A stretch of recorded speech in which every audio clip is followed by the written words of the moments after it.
theories expounded in the Lankavatara. When the Lankavatara is studied apart from its connection with the philosophy of Zen Buddhism, it is usually as one of the textbooks of the Yogacara school, as was already stated in the first part of the present work. This was done very early in the history of the sutra when the Chinese Buddhist scholars belonging to the school of the Mahayana Parisagraha Sastra attempted to interpret the sutra according to a Sangha's teaching. Whether this view is correct or not is another question.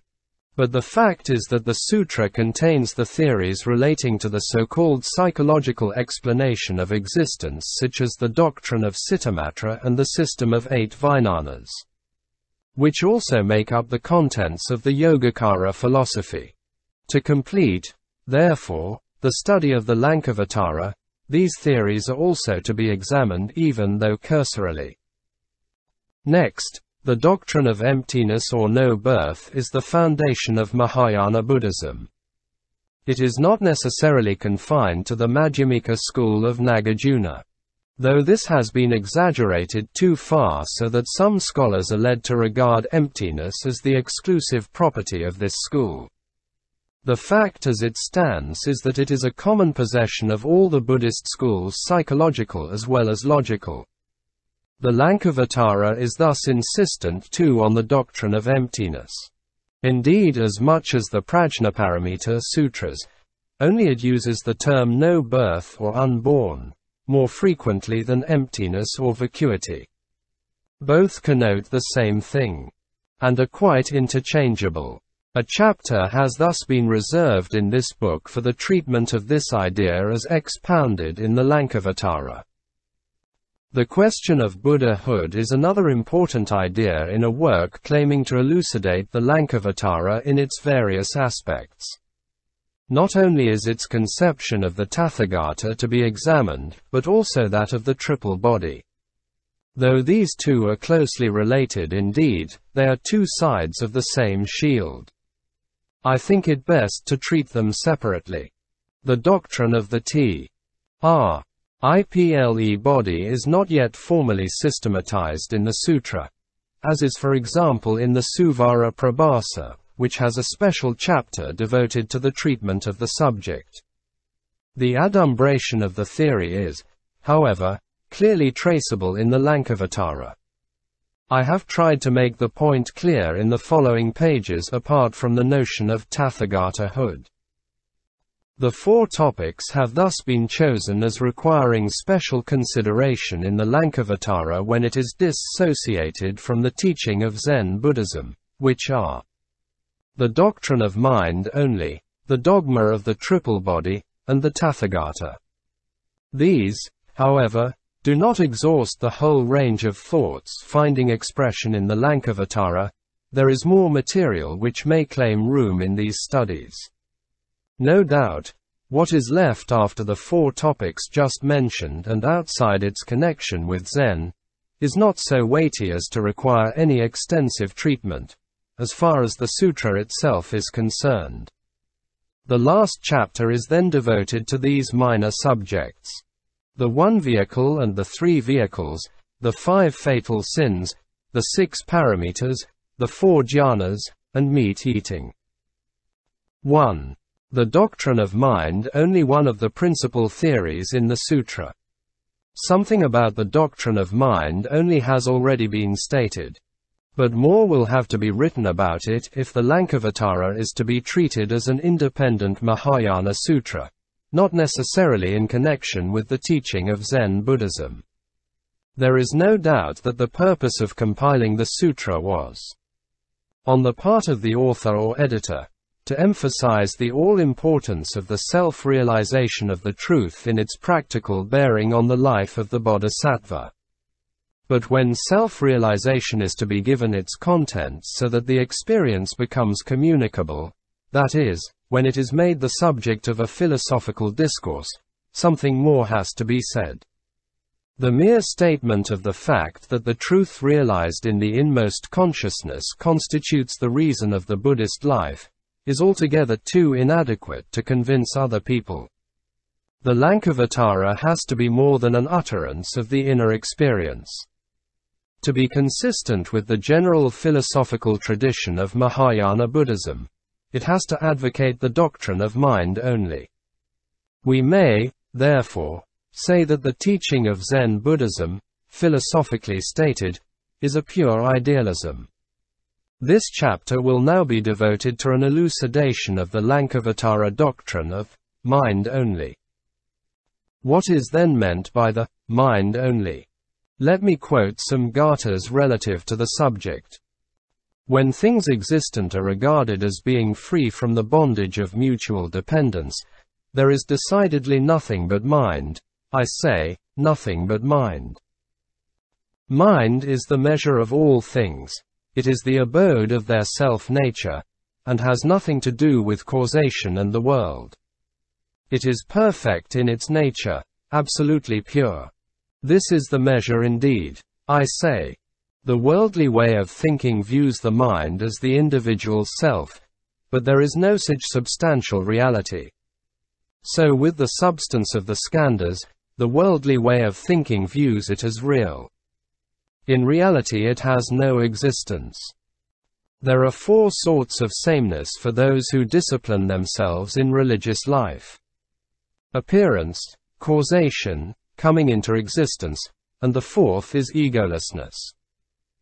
Mind is beyond all philosophical views, is apart from discrimination, it is not attainable, nor is it ever born. I say, there is nothing but mind. It is not an existence, nor is it a non-existence. It is indeed beyond both existence and non-existence. It is suchness, it is even released from mind. I say, there is nothing but mind. Suchness, emptiness, the limit, nirvana, dharmadhatu, variety of will bodies, they are nothing but mind, I say. Out of mind spring innumerable things, conditioned by discrimination and habit energy. These things people accept as an external world. I say, there is nothing but mind. What appears to be external does not exist in reality. It is indeed mind that is seen as multiplicity. The body, property, and abode, all these, I say, are nothing but mind. In the Sagatharkam, we have the following stanzas. When the mind only is understood, external objects are set aside. Discrimination ceases. And we have the middle way. There is the mind only. There are no objects to be seen. When there are no objects to see, mind is not born. And this is called by myself and others the middle way. Without being born, they are seen as born. They are not dead, but are seen as dead. They are simultaneously visible in myriads of countries, even as the moon is reflected in many waters. One is seen as many, they make it rain, they ignite fires, as is willed by their minds. So they declare that there is the mind only. To say the mind only is by mind, is also born of mind. Particular forms and figures in all possible varieties, when thoroughly understood, are no more than mind itself. Of Buddhas, Sravaka forms, Pratyekabuddha forms, and other various forms, it is declared by them that they are nothing but mind. Their forms, although really of no form, are seen as having forms by all beings from the world of no form down to the hells. They are nothing but the workings of mind itself. Single quote. From these quotations, some of which are more shrouded in obscurity than others, the reader may gain a general idea as to what the doctrine of mind only means. The sutra sometimes makes summary statements like these. 1. Citamatra lokam. 2. Citabahayad asanam. 3. Svachitamatram tradhatukam. 4. Satahi tradhatuka yoni.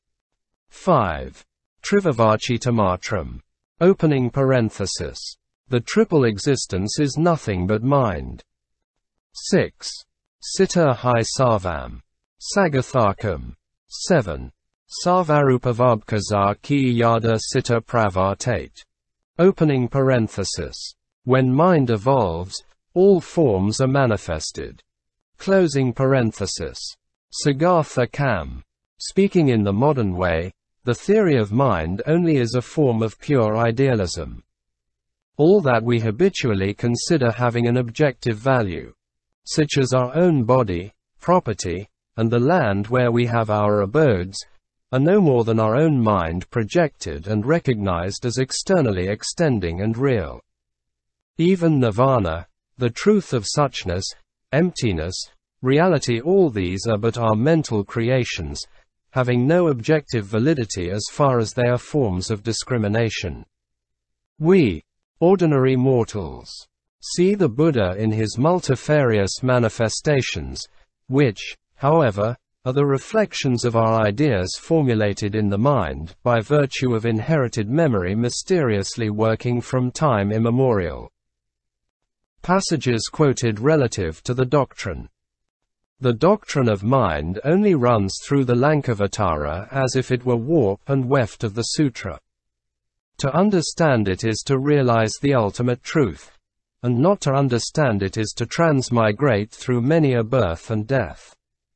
The sutra lays much emphasis on the importance of the doctrine, so much, indeed, that it makes everything hinge on this one point, the salvation of the world, not to say anything of the individual. Read the following passages culled at random from the sutra. 1. The mind only leads to the realization of the ultimate truth. Language, O Mahamati, is not the ultimate truth. What is attainable by language is not the ultimate truth. Why? Because the ultimate truth is what is enjoyed by the wise. By means of speech one can enter into the truth, but words themselves are not the truth. It is the self-realization inwardly experienced by the wise through their supreme wisdom, and does not belong to the domain of words, discrimination, or intelligence, and, therefore, discrimination.